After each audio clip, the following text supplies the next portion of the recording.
하나님 말씀을 봉독하도록 하겠습니다. 신약성경 누가복음 16장 19절로부터 31절이 되겠습니다.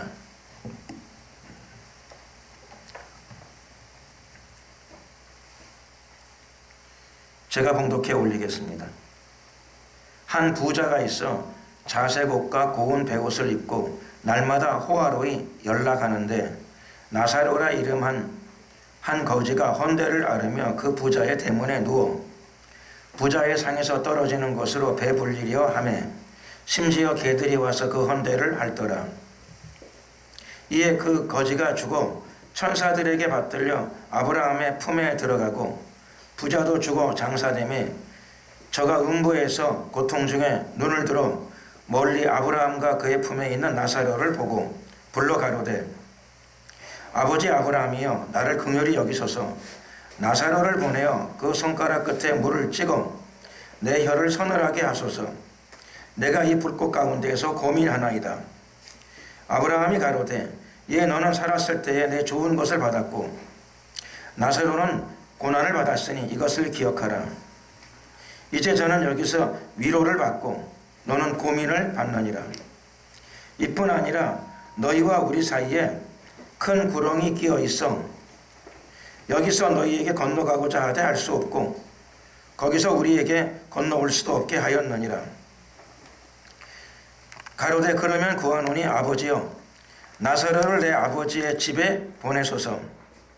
내 형제 5이 있으니 저희에게 증거하여 하게 하여 저희로 이 고통받는 곳에 오지 않게 하소서. 아브라함이 가로되 저희에게 모세와 선지자들이 있으니 그들에게 들을지니라. 가로되 그렇지 아니하니이다. 아버지 아브라함이여 만일 죽은 자에게서 저희에게 가는 자가 있으면 회개하리이다. 가로되 모세와 선지자들에게 듣지 아니하면 비록 죽은 자 가운데서 살아나는 자가 있을지라도 고난을 받지 아니하리라 하였다 하시니라. 아멘. 천국과 지옥이라고 하는 제목으로 함께 은혜의 말씀을 나누고자 합니다.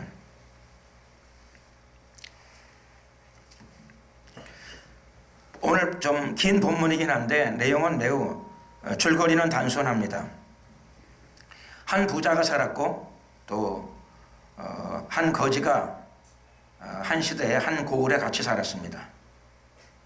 부자는 부유하게 살았고 거지는 대단히 가난하게 살았고 또 병도 들었습니다. 살다가 때가 되어서 둘 다 죽게 되었습니다. 부자도 죽었고 또 그 거지도 죽었습니다. 죽은 다음에 거지는 구원을 받았고 또 부자는 구원받지 못하고 불꽃이 타는 곳에서 고통을 받게 되었습니다. 그리고 부자가 고통 가운데에서 호소하고 또 이 아브라함에게 간청하는 대목이 나옵니다. 그리고 자기의 처지를 직시한 이 부자가 땅에 살고 있는 자기 형제들이 이곳에 오지 않게 해달라고 그들에게 진리가 들어갈 수 있게 해달라, 복음이 들어갈 수 있게 해달라 이렇게 하는 마지막 부탁이 있었습니다. 오늘 본문은 이런 내용입니다. 먼저 부자에 대한 설명이 부분적으로 나오고 있습니다. 부하게 살았다는 것인데 자색 옷을 입고 그리고 또 고운 베옷도 입었습니다. 그리고 부자는 파티를 좋아했습니다. 근데 파티를 보통 부자들도 파티를 1년에 몇 번 할 수 있겠는데 오늘 본문에 나온 이 부자는 놀랍게도 날마다 했다고 되어 있습니다. 대단한 부자가 아니면 파티를 날마다 하는 건 쉽지 않을 것입니다. 그런데 어쨌거나 간에 이 부자는 날마다 호화로이 파티를 열었습니다. 그 동네에 거지가 있었는데 이름은 나사로였습니다. 그래서 이 거지는 다른 데 안 가고 주로 그 부잣집 대문 앞에 있었습니다. 요즘에는 쓰레기를 분리수거를 하죠. 고대가 아니라 뭐 제가 어릴 때만 해도 쓰레기 분리수거 안 했습니다. 먹던 거 남으면 그대로 대문 앞에 내놓았습니다. 그래서 거지들이 살기가 좀 좋았습니다. 음식을 먹고 남고 그냥 그대로 잘 내놓는 경우들이 많기 때문에 부잣집 대문 앞에 가게 되면 정말로 음식들이, 좋은 음식들이 많이 있었습니다. 그런데 나사로는 거지일 뿐만 아니라 불행하게도, 불행은 엎친 데 덮친다라고 하는데, 경제적으로 워낙 가난하니까 아마 제 생각에는 가족도 아마 없었던 것 같습니다. 아마 이 정도가 되면 결혼도 못 하겠죠. 그러니 부인도 없었을 것이고, 그리고는 거기다가 몸에 병이 들었습니다. 무슨 병인지 병명은 알 수 없지만 오늘 이 본문은 예수님이 직접 말씀하신 내용입니다. 그지가 병이 들었는데 피부병이었습니다. 몸에 헌대가 생겼습니다. 헌대가 온몸을 아마 덮었던 것 같습니다. 헌대의 진물이 조금 난 게 아니라 많이 흘렀습니다. 그러니 건강이 치명적으로 안 좋아서 아마 보행이나 활동에 굉장히 지장이 있었던 것 같습니다. 보행에 지장이 있고 활동에 지장이 있으면 주로 하는 거 누워있는 거죠. 누워있는 겁니다. 부잣집 대문 옆에 주로 누워 있었습니다. 보행도 못하고 거기다 활동도 제대로 안 되게 되면 거의 산송장이 되는 것입니다. 산송장, 잘 움직이지도 않으니까 사람이 제대로 기능이나 역할을 제대로 못하게 되면 짐승도 무시를 하더라고요. 애들은 집안에서 개를 키우는 사람들 얘기를 들어보게 되면 조그만 애는 개도 무시한답니다.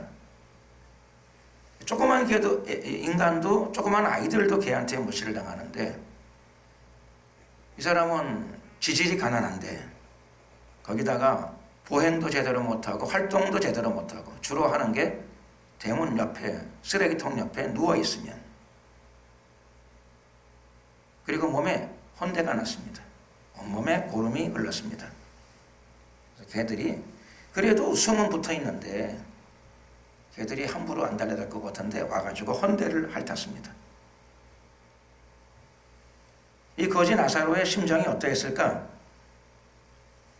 저는 이런 체험을 안 해봤으니까 정확하게는 잘 모르겠지만 아마 인간이 겪을 수 있는 고통스러운 심리적 상황을 아마 다 겪었을 것 같습니다. 아마 이 상황이 19세기나 20세기 같았으면은 아마 이런 표현을 했을 것 같아요. 심각한 빈부격차. 나사로 안에 어떤 마음이 들었을까? 나사로 안에 아마 원수에 대한 적개심, 또는 나사로 같은 사람들이 많이 모이면 프로레타리아 폭력 혁명, 아마 이런 단어들이 이 거지의 마음속에 떠올랐을런지도 모르겠습니다. 부자는 고대나 지금이나 예수님이나 또 우리 시대 사람들이, 다수의 사람들에 나오는 입술의 표현을 봐도 그렇게 칭찬을 받지 못할 때가 많이 있습니다. 예수님도 부자가 악인은 아니겠죠. 부자가 악인과 부자는 개념이 같지 않습니다. 그러나 예수님은 부자에 대해서 썩 좋은 표현을 하진 않으셨습니다. 부자가 천국 들어가는 것, 부자가 천국 들어가는 것에 대해서 낙타가 바늘길을 통과하는 것만큼이나 어려울 것이다, 어렵다, 이렇게 말씀하셨습니다. 그러므로 물질이 부하지 않다는 것은 좋은 여건이 아닌 것은 사실이겠지만 한편으로 생각하게 되면 또 감사할 수도 있는 것입니다. 왜 그런가 하면 돈을 사랑함이 일만하게 뿌리가 된다. 이것을 사랑하는 사람들이 미혹을 받아 많은 근심으로 자기를 찔렀도다. 돈을 사랑하고 돈의 마음을 많이 갖고 있으면 돈이 사람에게 편리를 주는 부분도 많이 있지만 영적으로 치명상을 가하는 부분이 훨씬 더 많다라고 성경이 우리에게 말씀하고 있습니다. 저는 최근에 이런 생각을 많이 했습니다. 과거에 한 30년 전 어려웠을 적에 우리나라가 전반적으로 가난했을 적에 그때랑 지금이랑 저는 혼자 이렇게 비교해 볼 때가 있어요. 어느 때가 더 행복했을까? 저 괜히 드리는 말씀은 아니고 이런 생각이 들더라고요. 어릴 적에는 내가 행복하다, 감사하다 이런 느낌이 훨씬 더 많았던 것 같아요. 물론 경제적으로는 굉장히 어려웠죠. 저는 6살, 7살 무렵에 3끼를 못 먹었습니다. 2끼를 먹었던 시절이 있었어요. 그래서 지금 우리 어머니는 지금 살아계시는데 가끔 가다가 그때를 생각하시면서 가슴 아파하세요. 3끼를 자식한테 못 먹였다. 그래서 제가 몸이 아프거나 혹은 비실비실하는 생활 태도를 보이거나 그러면 그거를 종종 기억하세요. 3끼를 못 먹어 저렇게 된 거야. 내가 가슴이 아파. 그런 얘기를 하셨습니다. 물론 가만히 생각하니까는 저한테 아마 그랬던 것 같아요. 근데 저는 먹었던 기억만 있지, 먹었다는 기억은 있지, 3끼를 못 먹었다는 기억은 없습니다. 하도 어려가지고 2끼를 먹었는지 3끼를 먹었는지 기억이 제대로 없는 거죠. 저한테 그게. 2끼를 먹어도 먹는 거고, 1끼를 먹어도 먹는 거고, 3끼를 먹어도 먹는 거죠. 그러니 지금 기억에는 먹은 기억만 있습니다. 그리고 또 기억이 뭐가 있는가 하면 친구들하고 즐겁게 놀러 다녔던 기억, 그런 게 있어요. 그런 게 있었는데 들으면 듣는 사람들은 좀 안 좋게 생각하실는지 모르지만 저는 그때 즐거웠고 지금도 생각하면 그때 즐거운 마음으로 그렇게 지냈어요. 그중 한 기억이 제가 경기도 강주에 살았습니다. 그때 나이가 5살 혹은 6살. 강주에 조그마한 그 개천, 경기도 강주였는데요. 개천이 흘렀고 그 근처에 아마 미군 부대가 있었던 것 같습니다. 저는 너무 어리니까 정확한 기억은 없습니다만 미군 부대가 있었던 것 같은데 미군 차량이 가끔씩 지나가요. 그 옆길로. 시골길이니까 차가 안 다니는데 미군 차량이 지나갑니다. 그러면 동네 애들하고 모여가지고 5살, 6살짜리가 제가 지금도 기억이 나요. 제가 영어를 했어요. 헬로우 기브미 짭짭, 초콜릿 짭짭 이렇게 했던 기억이 나요. 그게 뭔 말인지 몰랐는데 친구들이 하니까 나도 불행한 마음이 없어요. 즐겁게 아이들하고 놀이 삼아서 쫓아갔던 기억. 얻어먹었던 기억은 별로 없는데 소문은 들었어요. 어떤 아이가 얻어먹었더라. 그래서 그 소문이 돌아서 동네 몇몇 아이들이 미군 그 집차가 지나가면 뒤따라가면서 열심히 따라다녔어요. 이렇게. 불행하게도 저는 초콜릿을 못 얻어먹었습니다. 여러 번 했는데. 그런데 그게 보는 사람한테는 가슴 아픈 기억이 될 수 있는데 제 기억으로는 그때도 재미있었고요. 지금 생각해도 남이 들으면 좀 수치스럽게 느껴질 수는 있겠는데 저는 그때 가난하다, 못 먹었다 그런 기억보다 놀이 삼아서 했던 마음이 더 많았습니다. 민족사적으로는 가슴 아픈 일이죠. 가난한 나라의 가슴 아픈 기억인데 그러나 그때도 즐거웠고 지금도 그거 생각하면은 이야기하기는 좀 민망하지만은 감정적으로는 큰 불행 그런 생각이 별로 없습니다. 제 동심에 관련된 추억의 한 부분 듣는 사람에겐 추억이 안 될 수 있겠습니다만은 저에게는 추억층의 한 부분으로 남아 있습니다. 환경은 사람을 불행하게 할 수 있습니다. 그런데 이런 것이죠. 환경이 사람을 부유하게 할 수 있고 불행하게 할 수 있고 환경이 사람을 또 안 불행하게 할 수 있을런지도 모릅니다. 그러나 반대도 성립할 수 있다고 생각합니다. 환경과 관계없이 사람이 마음의 자세에 따라서 불행한 환경 속에서도 기쁨과 감사를 누릴 수 있고 좋은 환경 속에서도 누가 봐도 부럽지 않은 환경 속에서도 그 사람은 불행을 느낄 수 있다는 것입니다. 저는 나이가 들면서 이것이 더욱더 분명해집니다. 그리고 저는 이 내용에 대해서 객관적으로 증거를 댈 수 있는 너무나 많은 사례들을 알고 있습니다.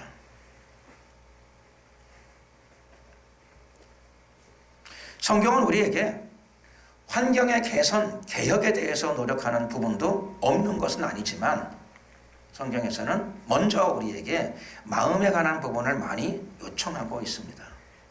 그래서 우리에게 항상 기뻐하라. 그것은 조건에 따른 것이 아니죠. 그리고 또 범사에 감사하라. 감사하는 것은 기도 응답받아서 감사할 수 있죠. 환경이 좋아져서 감사할 수 있고 개혁과 개선이 많이 이루어져서 감사할 수 있지만, 그러나 데살로니가서에 나와 있는 그 구절은 범사에 그랬습니다. 그래서 여건과 환경에 관계없이 그리스도인은 기뻐하고 감사해야 합니다. 이것은 명령입니다.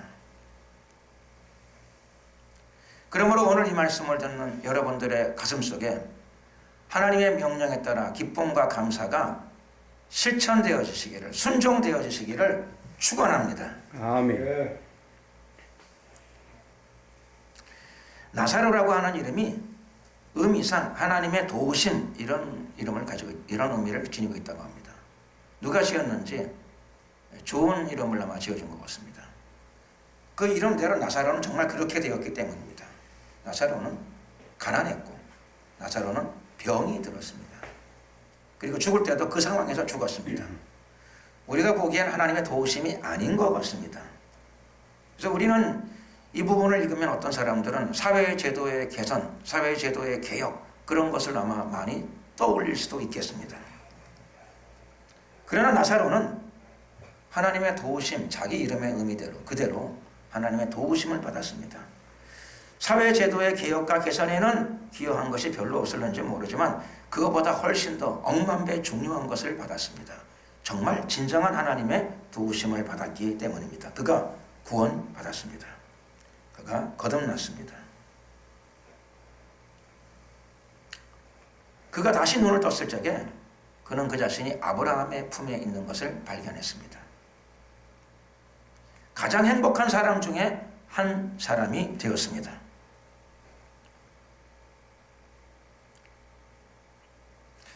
오늘 우리가 읽었던 본문에 의하게 되면 나사로가 눈을 떠서 살펴보니까 몸에 통증도 없고 반대로 기쁨과 감사가 넘쳐납니다. 근데 그것은 저는 확신컨대 천국 들어가기 전에도 그랬을 거라고 생각합니다. 그가 구원받은 사람인 거 보니까 그는 좁은 문을 향해서 걸어간 사람입니다. 좁은 문을 향해 걸어가는 사람들은 환경과 관계없이 범사에 감사하는 사람들이, 여기서부터 항상 감사하는 사람들이 거기 가서도 물론 감사하지요. 다만 차이가 있는 것은 그가 눈을 떴을 적에 그가 자기 자신이 아브라함의 품 안에 있다는 것을 발견했습니다. 오늘 이 본문은 예수님이 직접 말씀하신 본문입니다. 아브라함의 품. 예수님께서 천국 이렇게 표현하시면, 이런 단어를 쓰시면 더 좋았을 것 같은데 예수님이 왜 이 표현을 쓰셨을까? 잘 모르겠습니다만 이 표현에는 중대한 의미가 있다고 생각되었습니다. 천국은 예수님이 쓰신 표현대로 아브라함의 품이기 때문에 그렇습니다. 저는 이 말씀의 의미를 깊이 묵상하기 전까지는 아브라함의 품보다 하나님 아버지의 품, 이랬으면 더 좋지 않았을까, 이렇게 생각이 많이 되어졌는데, 그러나 예수님께서 아브라함의 품 이렇게 말씀하시는 바람에 이 의미를 많이 생각하게 되었습니다. 왜 이렇게 말씀하셨을까? 물론 천국은 하나님의 나라입니다. 그리고 천국은 예수님이 오늘 말씀하신 그대로 또 아브라함의 품이기도 합니다. 왜 하나님의 나라이지 왜 아브라함의 품일까? 그것은 하나님과 아브라함이 연합했기 때문입니다. 연합했는데 완전한 연합이기 때문에 그렇습니다. 그리고 이 연합은 하나님이 작정하셨고 계획하셨고 맹세하신 연합입니다. 성경은 그것을 보통 언약이라고 표현합니다. 언약. 하나님은 아브라함과 언약을 체결하셨습니다. 사람 사이의 약속은 깨어질 수도 있고 온전한 이행이 안 될 수도 있습니다. 그런데 이 언약의 주체는 하나님이십니다. 창세기 17장 7절 말씀 보게 되면은 하나님이 아브라함과 맺은 언약이 등장합니다. 여기 하나님께서는 이렇게 아브라함에게 말씀하셨습니다. 이건 너무 중요합니다. 하나님의 말씀은 이렇습니다. 내가 내 언약을 나와 너와 내 대대 후손의 사이에 세워서 영원한 언약을 삼고 너와 내 후손의 하나님이 되리라. 그래서 하나님은 우리가 볼 적에 굉장히 편파적인 모습처럼 보여집니다. 하나님은 인류의 하나님이 되셔야 되는데 이날 하나님께서 아브라함에게 너의 하나님이 되겠다 말씀하셨습니다.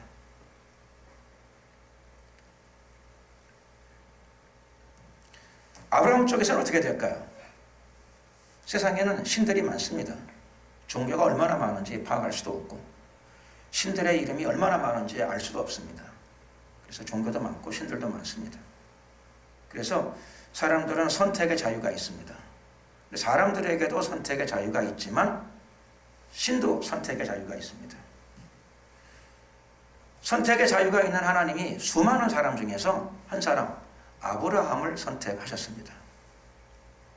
아브라함도 마찬가지입니다. 이 세상에 자기가 태어나서 이제껏 신들에 대한 이야기를 많이 들었는데 아브라함도 신 중에서 여호와 한 분만을 자신의 신으로 선택했습니다. 그래서 이 언약은 하나님과 아브라함 사이의 언약입니다. 우리가 볼 적에는 좀 불편하고 떨떠름할 수 있습니다. 하나님은 인류의 하나님이 되시는 게 좋을 것 같은데 모든 사람의 하나님. 근데 하나님은 이날 자기 자신을 이렇게 완전히 규정하셨습니다. 나는 아브라함의 하나님이다. 아브라함의 하나님이라는 뜻에는 어떤 의미가 들어있는가 하면 다른 사람의 하나님이 아니다라는 뜻도 들어있습니다. 그래서 이거 굉장히 불편한 내용입니다. 하나님이 아브라함의 하나님이다. 괜찮아 보이긴 한데 그 말의 이면에는 하나님은 여호와 하나님은 다른 사람의 하나님이 아니라는 뜻입니다. 그리고 이게 깨지면 괜찮은데 안 깨집니다. 하나님께서 영원한 언약을 삼고 그래서 하나님은 영원토록 아브라함의 하나님입니다. 조금 더 논리적으로 표현해 볼까요? 하나님은 아브라함만의 하나님이십니다. 아브라함과 아브라함의 후손들만의 하나님이 되셨습니다. 그러므로 구원은 어렵습니다. 이방인이 천대받은 이유는 명백합니다. 이 언약의 내용이 그렇기 때문에 그렇습니다. 인류는 어떻게 구원받을 수 있을까요? 하나님의 약속을 파기할 수 없습니다. 하나님은 아브라함의 하나님이 이미 되셨고 그렇게 자기를 규정하셨습니다. 도리 없습니다. 다른 방법이 없습니다. 아브라함의 하나님을 파기할 수 없고 그걸 달리 바꿀 수도 없습니다. 그런데 우리는 아브라함과 관계가 없습니다. 그래서 그 관계 때문에 하나님께서 하나님의 아들을 이 땅에 보내셨습니다. 예수 그리스도 때문에 예수 그리스도 안에서 예수님을 영접함으로 말미암아 우리는 아브라함의 하나님 그 내용을 바꿀 수 없는데 우리가 아브라함을 믿음의 조상으로 우리가 대할 수 있게 되었습니다. 아브라함도 믿음으로 의롭다 하심을 받았고 우리도 믿음으로 의롭다 하심을 받았습니다. 그래서 아브라함이 우리의 믿음의 조상이 됩니다. 그리스도인들은 그리스도로 인하여 구원을 받게 되었습니다. 구원의 다른 표현은 결혼입니다. 예수님을 영접하는 사람들은 예수님을 신랑으로 맞이하게 됩니다. 지혜로운 처녀는 신랑과 더불어 영생을 누리게 됩니다. 그런 의미에서 구원받은 사람들은 구원의 다른 표현 예수님을 영원한 신랑으로 모시게 되었습니다. 예수님께 시집을 간 모든 사람들에게 하나님의 영생이 부여되어졌습니다. 마치 나사로처럼.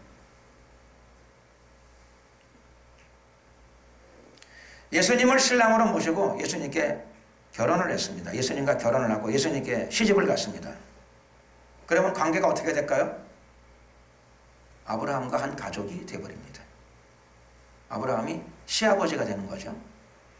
예수님께 시집을 간 사람은 아브라함이 시아버지가 되는 겁니다.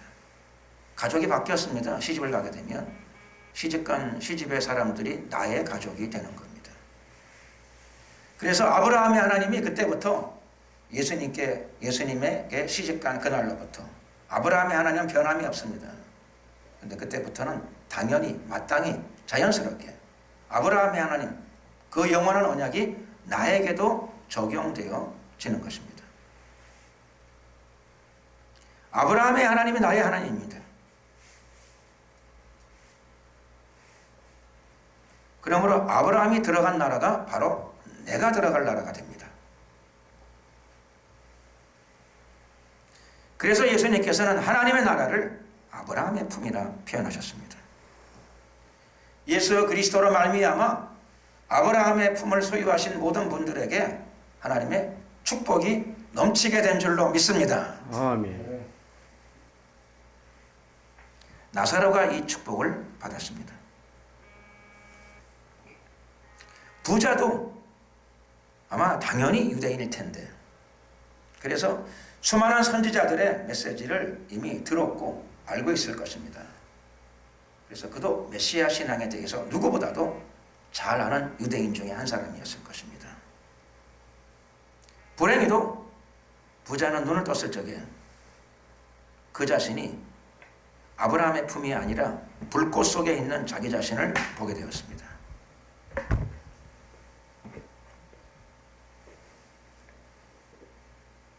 부자는 왜 구원받지 못했을까요? 예수님은 이 부자에 대해서 말씀하신 바가 있습니다. 부자가 천국 들어가는 것, 그거 쉬운 일이 아니라고 말씀하셨습니다. 부자가 천국 들어가는 것이 왜 쉽지 않을까요? 부자는 이미 하나님의 은혜를 받았기 때문에 그렇습니다. 은혜 받으면 좋은 거 아닌가요? 물론 좋은 겁니다. 근데 은혜를 받고 받은 바 은혜에 은혜를 감당하지 못하게 되면 받은 은혜가 화가 될 수도 있습니다. 부자는 물질을 소유한 사람이고 물질을 받은 사람입니다. 그래서 이미 일반 은총 가운데 하나님의 축복을 받은 자들입니다. 하나님께서 많이 받은 자들에게 많은 것들을 요구하십니다. 부자는 하나님께로부터 받은 물질을 하나님 앞에서 바르게 관리하고 사용해야 될 책임과 사명이 있습니다. 이런 것이죠. 많은 부자들이 하나님 앞에서 자기의 책임과 사명을 잘 이행하기가 어렵다, 잘 못한다, 그런 뜻입니다. 그런 사명이 있는지조차 잘 깨닫지 못하는 부자들도 많은 것이 사실입니다. 부자는 어떤 의미가 있는가 하면 청지기라고 하는 의미가 있습니다. 하나님께로부터 받은 물질을 관리하고 사용해야 되는 청지기적 사명. 물질도 그가 받은 달란트의 한 부분입니다. 그러므로 하늘과 땅을 창조하시고 우리에게 생명을 주시고 인간의 생사화복을 주관하시는 하나님 앞에서 부자는 자기가 가지고 있는 부를 하나님 앞에서 바르게 관리하고 사용해야 될 책임과 사명을 가지고 있습니다. 그러므로 부자 되는 것도, 좋은 부자 되는 것도 그렇게 쉬운 일이 아닙니다. 부자만 그럴까요? 그렇지 않습니다. 물질만이 그런 것이 아니고 권력도 동일합니다. 권력만 그런 것이 아니라 인간이 가지고 있는 건강도 마찬가지입니다. 사회적인 모든 지위와 신분이 다 마찬가지입니다. 가지고 있는 모든 것들에 대해서 사람들은 하나님 앞에서 책임이 있습니다. 사명이 있습니다. 예수님께서는 달란트의 비유를 통해서 이미 그것을 우리에게 가르쳐 주셨습니다. 달란트가 뭐라고요? 예수님은 달란트라고 말씀하셨는데 달란트의 이름은 너무나 많습니다. 오늘 본문에서 예수님께서는 바로 물질이 달란트라고 말씀하시는 것입니다. 하나님께로부터 받았으니 하나님 앞에서 관리하고 사용해야 될 책임과 사명이 있다고 말씀하십니다. 오늘 이 말씀을 듣는 이 땅의 모든 부자들이 사명을 잘 감당하시기를 예수 그리스도의 이름으로 축원합니다. 아멘. 오늘 본문에 나타난 부자는 불행하게도 그 사명과 책임을 잘 감당하지를 못했습니다. 자기가 부자인지를 잘 몰라서 그럴 수도 있을 겁니다. 부자가 무엇일까요? 부자가 딱 선이 정해진 것이 아닐 수 있습니다. 강남에 아파트를 가지고 있으면 어떨까요? 강남에 좋은 아파트를 가지고 있는데 부자가 아니라고 취급받는 경우도 있더라고요. 초등학교 교실에서 자신이 어디에 살고 있는가를 아이들에게 다 조사를 시켜 왔습니다. 왜 그런가 하면 가난한 사람들을 구제해야 된다는 정부의 방침이 있어가지고 각급 학교에다가 그 과제를 내줬습니다. 그래서 얼마씩 그 반에서 가난한 학생을 돕자. 선생님이 고민이 생겼습니다. 누가 가난한가? 그 선생님이 어디에 살고 있는가를 적어내라고 그랬더니 사람들이 다 적어냈어요. 근데 불행하게도 아파트 30평에 살고 있는 아이가 가난한 아이로 당첨되어졌습니다. 왜 그런가 하니 대부분 40평, 50평대 아파트에 살고 있는데 제일 평수가 작은 게 27평인가 있답니다. 그래서 할 수 없이 그 반에서 제일 가난한 아이로 그렇게 책정되어졌다는 이야기를 들은 바가 있습니다. 무엇이 가난이고 무엇이 부자일까요? 저는 생각합니다.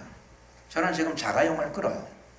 그러니까 저는 어릴 때에 비해서 사유재산도 많고 어릴 때에 비해서 굉장한 부자예요. 그런데 이런 마음이 있어요. 저는 그때 즐겁고 감사했는데 내가 그때만큼 즐겁고 감사한가? 저는 예수님 말씀을 다시 한번 생각합니다. 너희가 돌이켜 어린아이처럼 되지 않고는 결단코 하늘나라에 들어갈 수 없을 것이다. 신앙생활을 열심히 해서 내가 6살 때 가졌던 마음, 그 마음을 좀 회복했으면 좋겠다. 진심으로 그런 마음을 가질 때가 자주 있습니다. 가난과 부자는 객관적인 치수로 다 잴 수가 없습니다. 그리스도인 여러분, 모든 그리스도인들은 어쩌면 다 부자일런지 모릅니다. 우주를 창조하신 분을 아버지로 섬겼어요.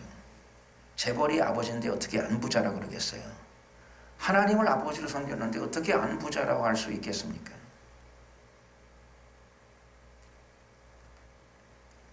또 이 땅에 있는 모든 가난하신 분들 억울해하거나 슬퍼할 이유는 없습니다. 왜 그런가 하니 예수님께서 마음이 가난한 자는 복이 있나니 천국이 저희 것임이요. 누가복음에서는 심령자가 빠집니다. 마음자가 빠지고 가난한 자는 복이 있나니 라고 되어 있습니다. 마음이 가난하면 복이 있고 물질이 가난해도 슬플 건 없습니다. 실제로 복음은 가난한 자들에게 더 잘 들어갑니다. 물질이 가난한 나라에 천국 복음이 훨씬 더 잘 증거되어집니다. 육체가 가난해서 병이 들었습니까? 제가 전도해 보니까 건강한 사람보다 육체의 질병으로 인해서 육체적인 가난이죠. 질병. 그 사람들이 훨씬 더 주님을 향해서 마음의 문을 잘 엽니다. 다윗은 이렇게 말했습니다. 고난이 내게 유익이라. 왕도 어떤 순간에 큰 가난을 체험한 거죠. 어떤 고난을 겪었는데 가난보다 더 극심한 고난을 겪었는데 훗날 그가 고백합니다. 고난이 내게 유익이라. 이로써 내가 주의 율례를 배우게 되었나이다. 가난보다 더 극심했던 고난 가운데서 그는 감사의 기도를 드리는 자가 되었습니다.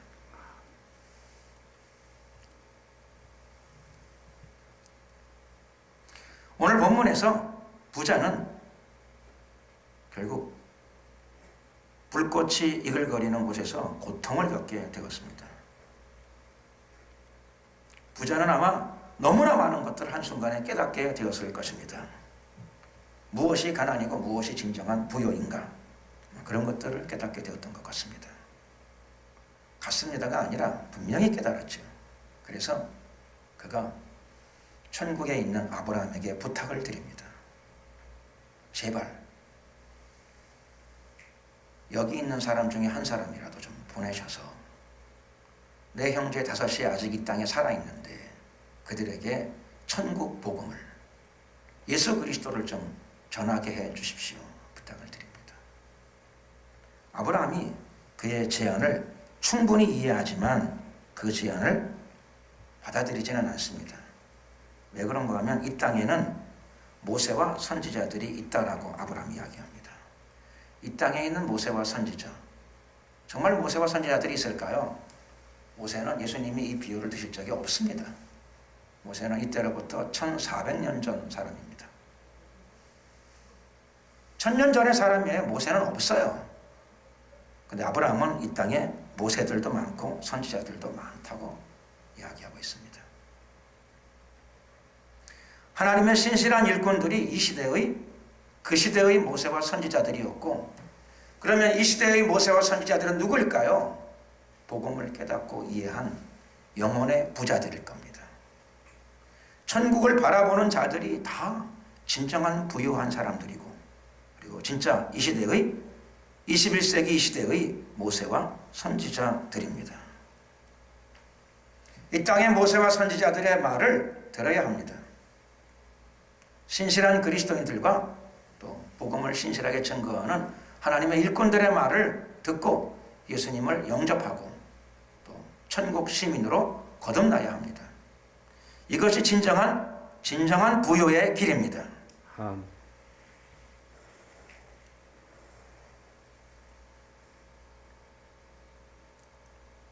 모세와 선지자들, 이 땅에 있는 사람들의, 그리스도인들의 말, 신실한 하나님의 일꾼들의 말을 듣지 않는 사람은 누가 무덤에서 일어나서 얘기한다고 하더라도 듣지 않을 거라고 아브라함이 이야기합니다.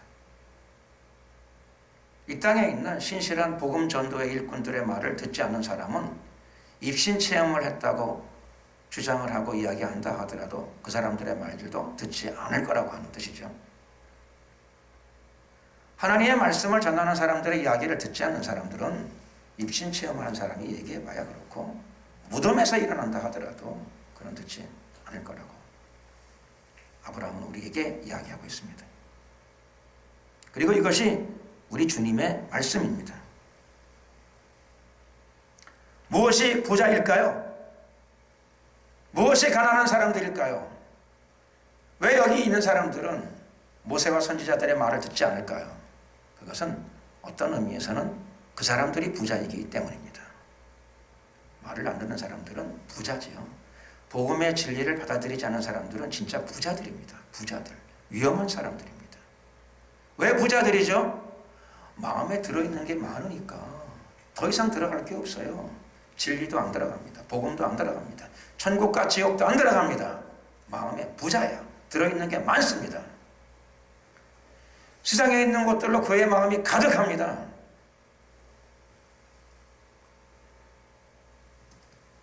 마음에 있는 것들을 빼야 됩니다. 그거 다 진정한 부요가 아닙니다. 마음을 비워야 합니다.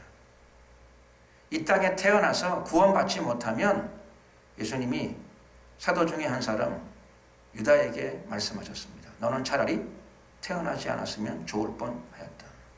이 땅에 태어났으면 반드시 구원받아야 합니다.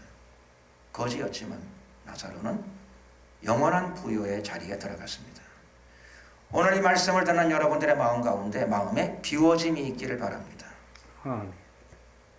진정한 심령의 가난함이 임하기를 바랍니다. 빈 마음 속에 하나님의 진리, 예수 그리스도의 진리가 들어서 참된 부요가 가득하시기를 예수 그리스도의 이름으로 축원합니다. 기도드리겠습니다. 은혜와 자비가 많으신 좋으신 우리 하나님, 부족하고 허물 많은 저희들이지만은 거지 나사로처럼 예수님 때문에 새 생명을 얻었고 가난한 심령이지만은 천국의 부요함이 우리 가운데 들어왔습니다. 좋으신 우리 하나님, 모세와 선지자들처럼 이 시대에 예수 그리스도의 복음의 진리의 햇보를 높이 드는 신실한 그리스도인들이 되게 하여 주시옵시고, 부자라고 자처하지만 마음에 가난함이 가득합니다. 저들의 마음을 주님께서 가난케 만들어 주시고, 우리가 기도하는 모든 사람들의 마음속에 빈 마음을 만들어 주시고, 저들의 마음 가운데 천국의 부요가 들어갈 수 있도록 축복하시고, 우리를 끝까지 신실한 천국의 일꾼으로 사용하여 주시옵소서. 아멘. 땅 끝까지 주님 오실 길이 예비되어지는 놀라운 천국 복음 전파의 역사가 나타나게 하여 주시옵소서. 감사드리옵고 예수 그리스도의 이름으로 기도드렸습니다. 아멘.